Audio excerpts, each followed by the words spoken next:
এই যে দানাগুলো দেখা যাচ্ছে এটা কিন্তু সাধারণত ফুল ফ্যাট বলে থাকি আমরা।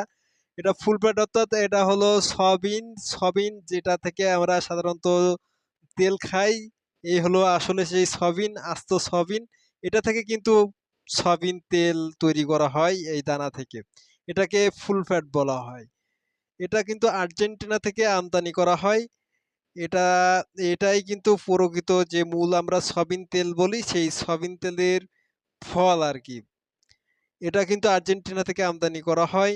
আপনারা যারা সয়াবিনের মূল যে ফলটা দেখেন নাই বা যা দিয়ে সয়াবিন উৎপাদন করা হয়, আপনারা দেখেননি তারা দেখেন। এই হলো দেখুন, এই হলো সেই ফুল ফ্যাট অর্থাৎ সয়াবিন তৈরি করার মূল উপাদান। এটা কিন্তু আর্জেন্টিনা থেকে আমদানি করা হয়। এটা আর্জেন্টিনা থেকে আমদানি করে বিভিন্ন জায়গায় বিভিন্ন কাজে ব্যবহার করা হয়। এতে প্রচুর পরিমাণে কিন্তু ফাইবার, ক্যালসিয়াম রয়েছে। এটা কিন্তু ফিড মিলে সাধারণত আরএম হিসেবে ব্যবহার করা হয়। আপনারা যারা ফুল ফ্যাট দেখেননি, যাদের কোনো সময় দেখেননি তারা ফুল ফ্যাট দেখে নিন। অনেকেরই কিন্তু অজানা যে সয়াবিন তেল কি ফল থেকে তৈরি করা হয়, আসলে কেমন ফল থেকে তৈরি করা হয়। তাদের জন্য আজকের এই ভিডিওটা। ধন্যবাদ সবাইকে।